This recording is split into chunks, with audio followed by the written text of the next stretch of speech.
Le Salon de l'Industrie de Madagascar, 2e édition, du 11 au 14 septembre 2014, au Palais des Sports et de la Culture Mahamas. Vous présente le JT. Savez-vous pourquoi Mada Infinity est le numéro 1 du véhicule d'occasion à Madagascar? Mada Infinity nous manoukitrana le JT. Energy Reality, la qualité à petit prix. Ireo fanaka manara-penitra sy amin'ny endry miavaka ao amin'ny Tendancy Reality miaraka amin'ny le JT. Geekom, notre compétence à votre service. Ireo technologie avolenta miaraka amin'ny Geekom machine le JT. Lexi, vao mandray ianao dia tia. Ny vaovao nosoratana tamin'ny Lexi no entina aminao eto amin'ny le JT.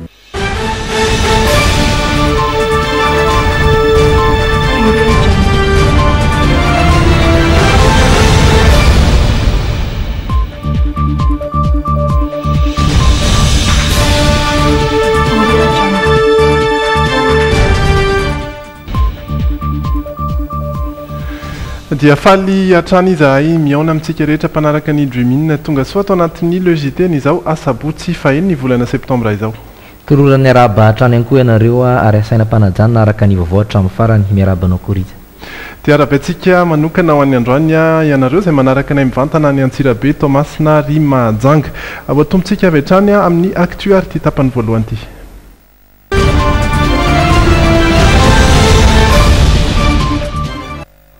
Ary dia ny ekipantsika ny Mahajanga no hitondra ny ampahany betsaka amin'ny vaovao ho an'ity tapany voalohany ity. Nisy hetry ny fizahantany no hanomboantsika izany satria araka amin'ny fanadinana nataon'ireo ekipa ny Mahajanga amin'izao fotoana dia tsy mitsambitombo hatrany ny mpizahatany tonga any an-toerana indrindra teo anelanela ny taona 2012 sy 2012. Ny ofisy paritry ny fizahantany any an-toerana raha teo dia mezaka ny ampiroborobo hatrany ity sehatra ity any amin'ny faritra avaratra Andrefanosiny. Iray amin'ireo faritra mahasarika ny mpizahantany eto Madagasikara i Mahajanga. Porofon'izany ny tombo 4,5 alina ny isan'ny olona tonga nitsidika ity faritra Iboeny ity ny taona 2012 raha 7,4 alina kosa izany ny taona 2012. Tamin'ny taona 2013 no somary nidina kely io izy io noho ny raharaha nisy teto amin'ny firenena. Na izany aza efa azo lazaina ho manomboka no roborobo indray ny lafin'ny fizahantany eto Mahajanga amin'izao fotoana. Manomboka ny volana Jona hatramin'ny volana Desambra eo amin'ny ankapobeny ny fotoana mahabe olona mitsidika ny Mahajanga. Mahajanga izay malaza fa tanànan'ny voninkazo na antsoina amin'ny teny vahiny hoe la cité des fleurs. Zany hoe teny Swahili izy io, teny Swahili zany hoe misy zareo reo nandeha lakana natazana aperçu Mahajanga any ambony ranomasina eny natazana voninkazo satria be feno voninkazo ny tanàna Mahajanga. Dikan'ny midi Angaya zay zany tonga dia zavatra miteny zany hoe dikan'izay amin'ny radika dia cité des fleurs. Anisan'ny vinavinan'ny ofisy paritry ny fizahantany aty amin'ny faritra Iboeny ny ampiroborobo io sehatra io aty amin'ny faritra avaratra Madagasikara. Izany hoe tsy hijanona hatreto Mahajanga ihany ny mpitsidika fa ho voasarika anohy ny diany hatrany Nosy be ihany koa.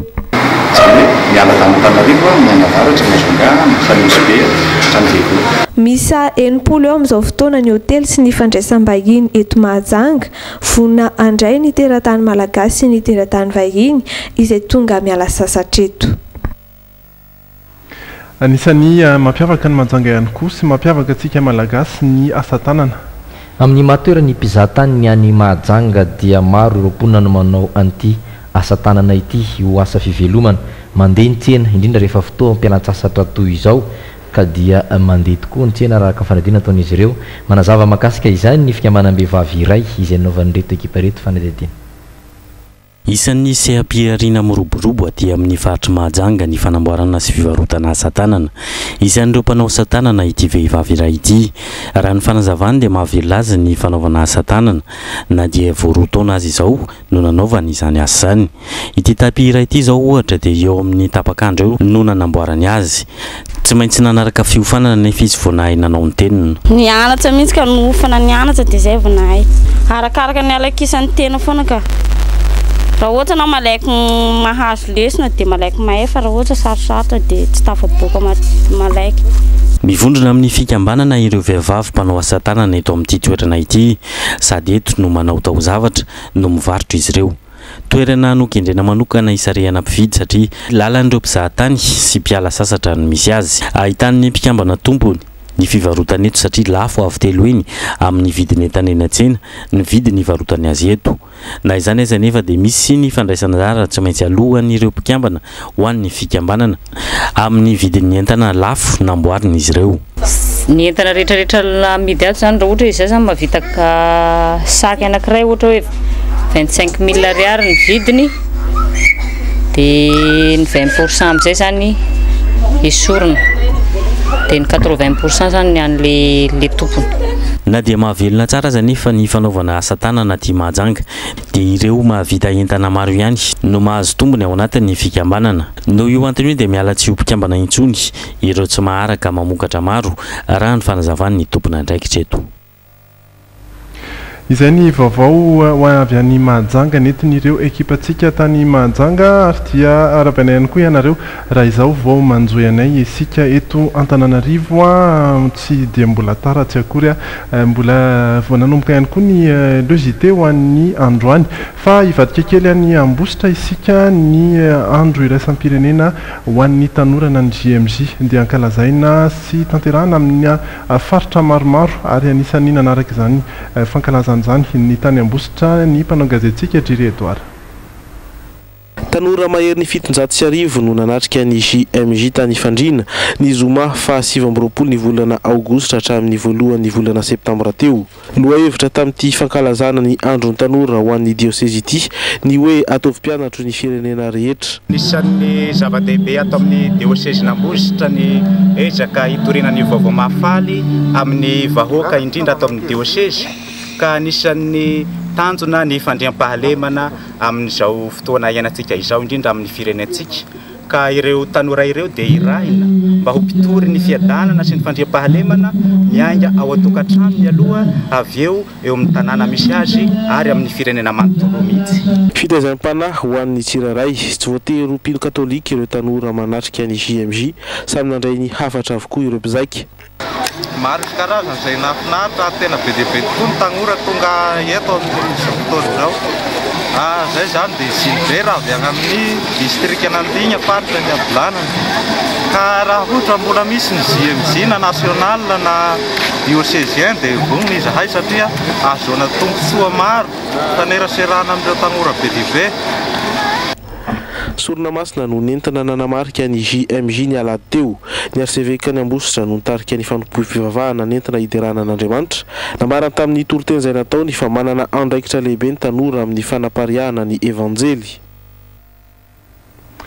Iverina kely eto Antananarivo indray isika iresaka ny sehatry ny fampianarana. Miisa efatry tsy retapitrisa amin'izao fotoana ireo ankizy tokony hiditra an-tsekoly ary mbola maherin'izay nisy andreo zaza nialan-daharana tao anatin'ny krizy nandritra ny 5 taona no fasarana ny ray aman-dreny teto amin'ny firenena. Tsy misy ihany koa ny fandaharam-pianarana iraisan'ny sekoly rehetra ka izay indrindra no antony nanaovan'ny ministera ny fanabeazam-pirenena ny convention nationale de l'éducation entina nangona ny hevitra ireo rehetra amin'ny sehatra eo amin'ny tontolo ny fampianarana mba ahafahana manatsara ny kalitao ny fanabeazana eto amintsika. Nisy akony lehibe teo amin'ny sehatry ny fampianarana ny fanonganam-panjakana izay nitranga ny taona 2024 lasa teo ary mbola isan'ireo mibaby ny voka-dratsy nateraka izany ny fitondram-panjakana amin'izao fotoana indrindra fa ny ministera ny fanabeazam-pirenena. Nandritra izay 5 taona izay mantsy dia niena ny teti-bola natokana ho an'ity ministera ity no ilay politika mpitsitsina nampiara ny fitondrana tetezamita raha nambara ny taleny teti-pivoarany ministera ny fanabeazam-pirenena amin'izao fotoana. Vokatra izay dia mbola miisa 700 sy iray tapitrisa ireo ankizy tokony hiditra an-tsekoly ary mbola maheriny izay ny isan'ireo zaza nialan-daharana no ilay krizy nolalovan'ny firenena ka nipaka tany amin'ireo ray aman-dreny ary tsy nafahany reto farany nampianatra ny zanany. Mbola maro ihany koa ny olana sedray ny sehatry ny fanabeazana amin'izao fotoana izay ezahana renina tsikelikely. Anisan'ny lehibe indrindra zany ny teo amin'ny arabola. Teo amin'ny lafiny kalitao moa zany dia niena ihany koa dia raha tsika mahafantatra koa moa fa vitsy dia vitsy ny fanofanana azo ny tanterahana nandritra ny 5 taona lasa iny. Izao zany vao misy tetikasa moa hoe hofanina daholo ireo mpampianatra tsy nandalo fiofanana alohan'ny andraisana toerana ho mpampianatra. hoenty miatrika ireo olan'ireo sy ho fanatsarana ny kalitaony fampianarana dia izy ny convention nationale de l'éducation izay entina nangonana ny hevitra ireo rehetra misehatra eo amin'ny tontolon'ny fampianarana mba ahafahana manatsara ny kalitaon'ny fanabeazana eto Madagasikara. Ny fahavalo hatramin'ny 10 volana oktobra ho avy izao no anatanterahana izany etsy amin'ny CCI Ivato. Amin'ny teny izao tsy manana programme scolaire ity ministère ity. Zay ny zavatra nilovana teto tsy misy programme scolaire. Ny trano mety ho vita ihany. Ny mpampianatra mety ho vita ihany. Ny kit scolaire mety ho vita ihany fa ny programme ny zanaka malagasy tsy azo atao kitoto, tsy azo atao kinangananga fanjary mission ny zavatra nisy tamin'ny taona 2004 misy programme napetraky ny fitondram-panjakana tamin'izany fotoana zany fa misy ny sekoly tsy miankina tsy napiatra io programme io satria tsy nonona ny heviny. Mariana fa ministera maro no iara isa laminy ity resaka fanabeazana ity ary efa tapaka teo anivo ny filan-kevitry ny ministra fa hisy toeram-pianarana maro atsangana manerana ny nosy. Eo amin'izay lafy ny fampianarana izay hatrany dia mbola tsy ampy ny klasy garabola na inantsona hoe maternelle eto Madagasikara. Ny ray ampahafolon'ireo sekoly fanabeazana fototra misa 3 maherina nosy ihany mantsy no ahitana ny klasy garabola raha araka ny fanadinana ataon'ny ministera ny fanabeazam-pirenena. Mbola tsy dia mamparisika an'ireo ray aman-dreny raha teo ny fampidirana zanany eny amin'ireny toerana ireny ka mila fanaintanana lehibe ho hiatrany nambaran'ny ministera tompon'andraikitra satria zava-dehibe ny fandalovana ankizy amin'ny klasy garabola eny. Efa tany amin'ny taona 3 sy 4 tany no nampidirana ny klasy garabola na ny préscolaire teny anivon'ireo sekoly ambaratonga fototra teto Madagasikara. Raha ny antotanisa farany navoaka ny ministera ny fanabeazam-pirenena nefa dia fantatra fa mbola ny ray ampahafolon'ireo EPP miisa 700 sy 703 ihany no ahitana ny klasy garabola. Tsara kosa ny mampafantatra fa hatramin'ny sy ny klasy garabola teny anivon'ireo sekoly mpanjakana dia niena 10,470 isanjato ny préscolaire teny amin'ireo sekoly tsy miankina ny taona 13 sy 20 raha toka na tratra raiky amin'ny 7,20 isanjato izany tamin'ny taona 5 sy 20. Araka ny fanadiadiana nataon'ny ministera trany dia fantatra fa mbola mila ezaka lehibe ny fanentanana ireo ray aman-dreny ampiditra ny zanany eny amin'ny klasy garabola satria zava-dehibe ho an'ny zaza ny fandalovana amin'ny odingana io mialoha ny idirany amin'ny sekoly ambaratonga fototra satria ny famoazan-tsaina no tena mibahana mandritra izany.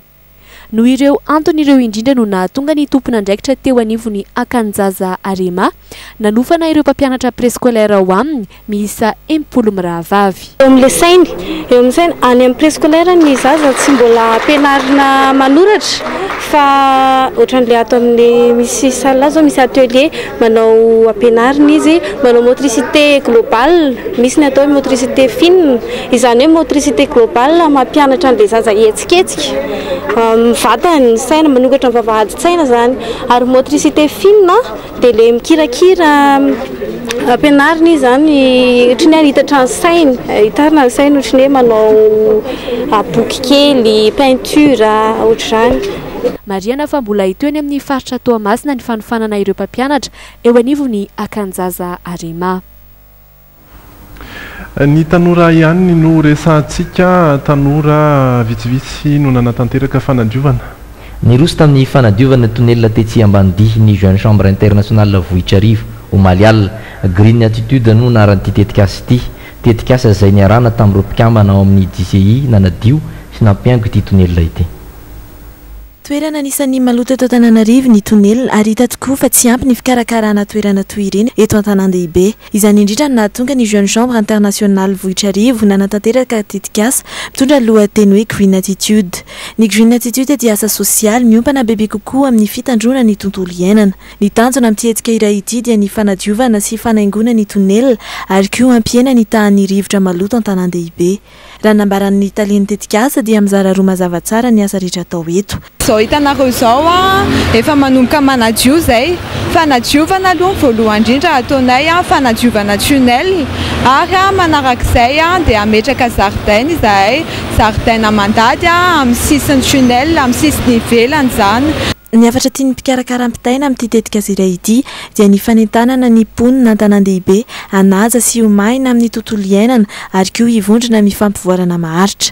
Misy eo amin'ny 30 eo ny mpikambana ao anatin'ny GCI Vohitrarivo ary mivondrona ny rehetra amin'ny fanatanterahana ny tetika asa fanadiovana.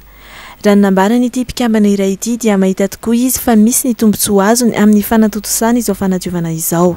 Voalohany indrindra aloha ho an'ny tenanao satria ao anatin'ny fidirana fikambanana no ahafahanao mivelatra amin'ny olona rehetra mahazo namana be dia be vaovao fifandraisana vaovao amin'ny olona maro ary ao anatin'izay koa manampy anao amin'ny épanouissement personnel anao satria ao anatin'ny chambre internationale Vohitrarivo dia omena andraikitra manokana ny membre tsirairay. Mbola mitohy ny hetsika fanadiovana tonely isam-bolana raha ny vinavina ny mpikarakara ary ny convention nationale no hetsika manaraka totosain'izy ireo any Mahajanga ny faha 9 hatramin'ny faha 17 ny volana septambra ho avy izao iarahan'ny GCI manerana ny Madagasikara. Eo amin'ny sehatra ny tsena indray kosa dia nahazo tsena vaovao izay mikasika sy mivarotra ny henan'akoho sy ireo zava-pihinana rehetra manodidina izay henan'akoho izay ny faritra Andranomena araka izao fanadihadiana izao. Nampahafantarana tamin'ny fomba ofisialy tetsy amin'ny Galerie Pacom Andranomena ny fitsokafan'ny point de vente fahatelon'ny Avivre omaly zoma 5 septambra ho fanaikankezana bebe kokoa ny mpanjifa. Efa 5 taona nisian'ny Avivre dia fotoana amin'izao hoe anatonana mpanjifa amin'izay dia eto Andranomena zany misy ma centre commercial azy dia misy olona maro mifamezivezy dia hitanao hoe toerana idealy ampahafantarana ny vokatra tao amin'ny Avivre. Nisy ny resadresaka fampahafantarana ny Avivre niaraka tamin'ny mpanjifa tonga tetỳ toerana ary ihany koa fanandramana ireo vokatra mifototra amin'ny akoho na ny charcuterie de volaille izay mbola vitsy mpahafantatra ary mampiavaka ry zareo eto amin'ny Avivre. Efa misy any Korondrano ao amin'ny enceinte Grian dia misy koa eny Manakambahiny eny akaikin'ny station Shell fa telo zany zao ty point de vente eo ampieritreretana an'izay mihitsy zao ny Avivre mpambola volana an'izao hoe ahoana ny anakekezana kokoa ny mpanjifa ahafantarany ny olona kokoa le vokatra vokarinay. Afaka jifaina eto avokoa ny vokatra rehetra ny Avivre ary misy ny fihenam-bidy ho an'izao fisokafana izao ho an'izay olona tonga ety Andranomena ety. Ny vokatra vokarinay zany aloha dia azoko sarainareo mazava tsara. Misy ny zany ny poulet zany dia ahitanareo ny poulet entier sy ny découpe zany hoe le poulet no zarazaraina zany dia misy ny cuisse, haut de cuisse, pilon, aile sy ny sisa sy ny sisa. Ny karazany faharoa amin'ny vokatra vokarin'ny Avivre zany dia le lazantsika hoe charcuterie de volaille. Produit élaboré de volaille moa zany filazana satria mahasahana zavatra maro be le izy. Karazam-bokatra ao zany dia misy ireo karazana saucisse isan-karazany, saucisse de Francfort, saucisse façon merguez, chipolata, saucisse de volaille tsotra. Misy ihany koa karazana mortadelle, cervelas. Ankoatran'izay misy ny terrine de foie de volaille. Dia ny vokatra gamme farany navoakanay zao dia ny poulet fumé zany. Santatra mavarano ihany zao fa mbola ao avy anakaiky ny mpanjifa trany ny orinasa Avivre. Manasa antsika mpanjifa ety amin'ny Andranomena sy ny manodidina zany tonga eto amin'ny point de vente eto amin'ny Pacom eto Andranomena anjifa ny produit Avivre fa tsisy atahorana ny prix fa amin'ny vidiny mirary le izy ary dia manana ny kalitao tsara ihany koa. Inany koa no antsika miditra amin'ireo vaovao politika ao anatin'izay ny etsika izay nataon'ny mpanohitra.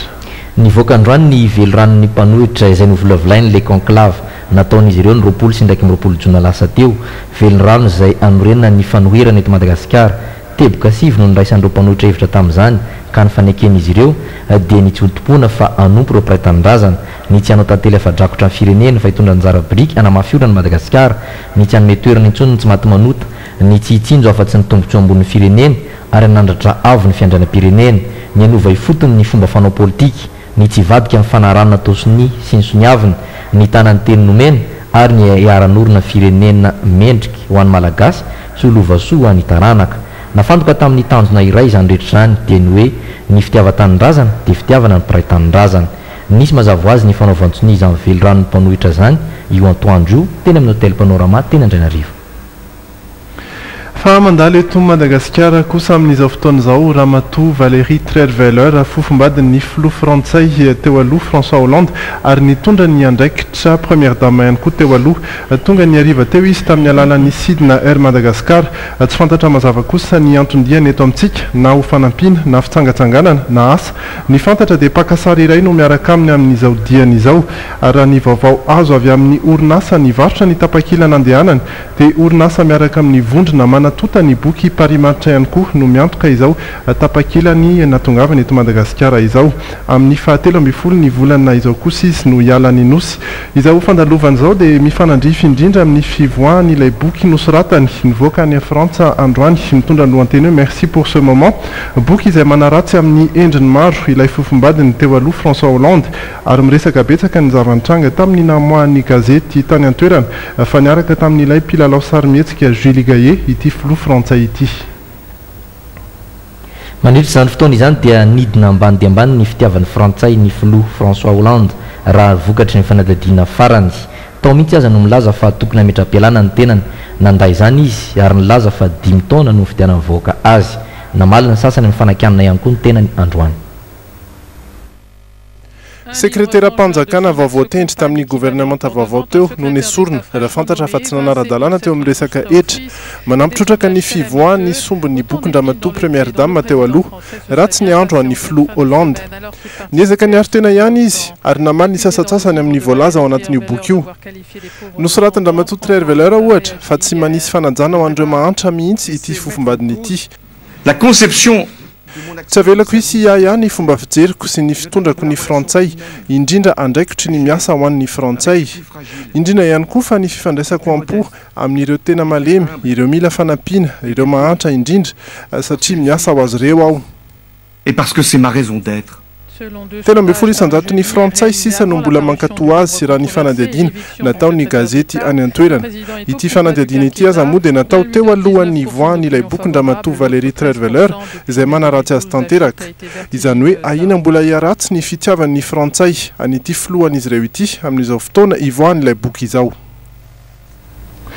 Iverina kely any manjangy sika afaka fotoana foy iresaka tovavy iray nanambady alihy ihany koa ary iresaka ny vokatry ny lalao tsipika nety be ao anatin'ny Minute Sport ao reny tokambarotra.